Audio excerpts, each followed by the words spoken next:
Legends with Rahul में आपका स्वागत है।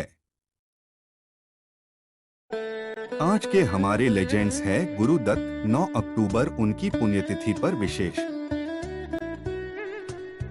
गुरुदत्त का वास्तविक नाम वसंत कुमार शिवशंकर पादुकोण हिंदी फिल्मों के प्रसिद्ध अभिनेता, निर्देशक एवं फिल्म निर्माता थे।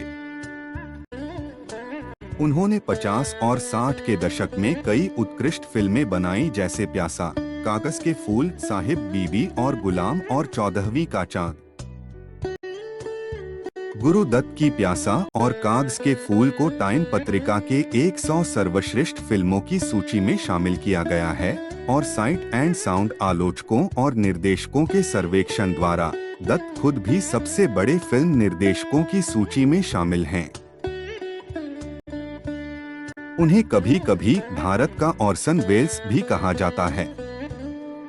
2010 में उनका नाम CNN के सर्वश्रेष्ठ 25 एशियाई अभिनेताओं के सूची में भी शामिल किया गया।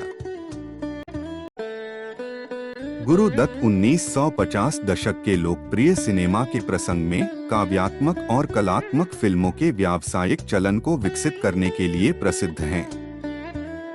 उनकी फिल्मों को जर्मनी, फ्रांस और जापान में अब भी प्रकाशित करने पर सराहा जाता है। गुरुदत्त का जन्म बंगलौर में हुआ था। गुरुदत्त ने अपने बचपन के प्रारंभिक दिन कलकत्ता के भवानीपुर इलाके में गुजारे, जिसका उन पर बौद्धिक एवं सांस्कृतिक प्रभाव पड़ा। उनका बचपन वित्तीय कठिनाइयों और अपने माता पिता के तनावपूर्ण रिश्ते से प्रभावित था। उन पर बंगाली संस्कृति की इतनी गहरी छाप पड़ी कि उन्होंने अपने बचपन का नाम वसंत कुमार शिवशंकर पादुकोणे से बदलकर गुरुदत्त रख लिया। जब गुरुदत्त 16 वर्ष के थे, उन्होंने 1941 में पूरे 5 साल के लिए 75 रुपए वार्षिक छात्रवृत्ति पर अल्मोड़ा जाकर नृत्य, नाटक व संगीत की तालीम लेनी शुरू की। 1944 में जब द्वितीय विश्व युद्ध के कारण Uday Shankar India culture centre बंद हो गया, उसके बाद गुरुदत्त वापस अपने घर लौट आए। यद्यपि आर्थिक कठिनाइयों के कारण वे स्कूल जाकर अध्ययन तो न कर सके, परंतु रवि शंकर के अग्रज उदय शंकर की संगत में रहकर कला व संगीत के कई गुण अवश्य सीख लिए। यही गुण आगे चलकर कलात्मक फिल्मों के निर्माण में उनके लिए सहायक सिद्ध हुए। गुरुदत्त ने पहले कुछ समय कलकत्ता जाकर लीवर ब्रदर्स फैक्ट्री में टेलीफोन ऑपरेटर की नौकरी की, लेकिन जल्द ही वे वहां से इस्तीफा देकर 1944 में अपने माता पिता के पास बंबई लौट आए। उनके चाचा ने उन्हें प्रभात फिल्म कंपनी पूना 3 साल के अनुबंध के तहत फिल्म में काम करने भेज दिया। वहीं सुप्रसिद्ध फिल्म निर्माता वी शांताराम ने कला मंदिर के नाम से अपना स्टूडियो खोल रखा था। यहीं रहते हुए गुरुदत्त की मुलाकात फिल्म अभिनेता रहमान और देव आनंद से हुई, जो आगे जाकर उनके बहुत अच्छे मित्र बन गए। उन्हें पूना में सबसे पहले 1944 में चांद नामक फिल्म में श्री कृष्ण की एक छोटी सी भूमिका मिली। 1945 में अभिनय के साथ ही फिल्म निर्देशक विश्राम बेडेकर के सहायक का काम भी देखते थे। 1946 में उन्होंने एक अन्य सहायक निर्देशक P0L0 संतोषी की फिल्म हम एक हैं के लिए नृत्य निर्देशन का काम किया। यह अनुबंध 1947 में खत्म हो गया। लगभग 10 महीने तक गुरुदत्त बेरोजगारी की हालत में रहते रहे। उनके संघर्ष का यही वह समय था जब उन्होंने लगभग आत्मकथात्मक शैली में प्यासा फिल्म की पटकथा लिखी। मूल रूप से यह पटकथा कश्मकश के नाम से लिखी गई थी, जिसका हिंदी में अर्थ संघर्ष होता है। बाद में इसी पटकथा को उन्होंने प्यासा के नाम में बदल दिया। यह पटकथा उन्होंने माटुंगा में अपने घर पर रहते हुए लिखी थी। गुरुदत्त को प्रभात फिल्म कंपनी ने बतौर एक कोरियोग्राफर के रूप में काम पर रखा था, लेकिन उन पर जल्द ही एक अभिनेता के रूप में काम करने का दबाव डाला गया। और केवल यही नहीं, एक सहायक निर्देशक के रूप में भी उनसे काम लिया गया।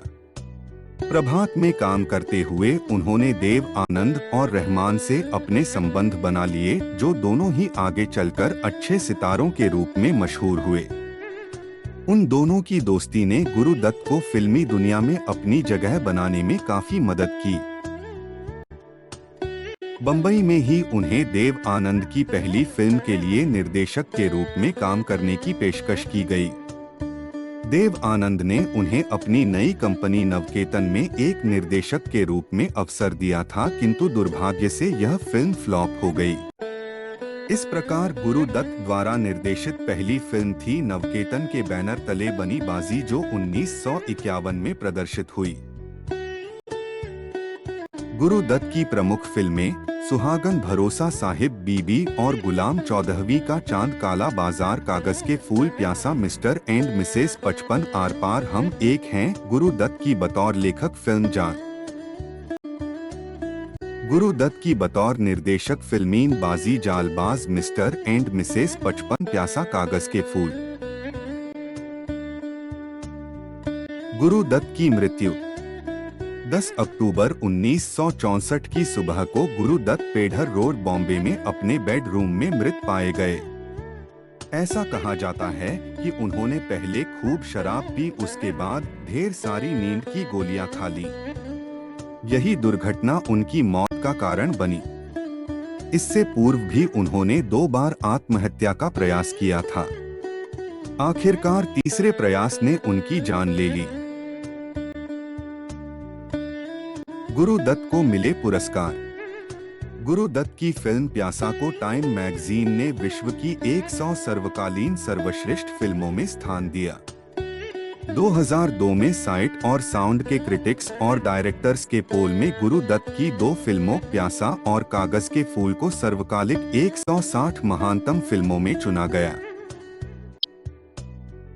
हम आपकी आंखों में इस दिल को बसा दे, 14वीं का चांद हो, जाने कहाँ मेरा जिगर गया जी, उधर तुम हंसी हो, इधर दिल जवा है। दुनिया अगर मिल भी जाए तो क्या है ये मोहब्बत कर लो, जी भर लो, आज किसने रोका है। सुन सुन सुन जालिमा, क्या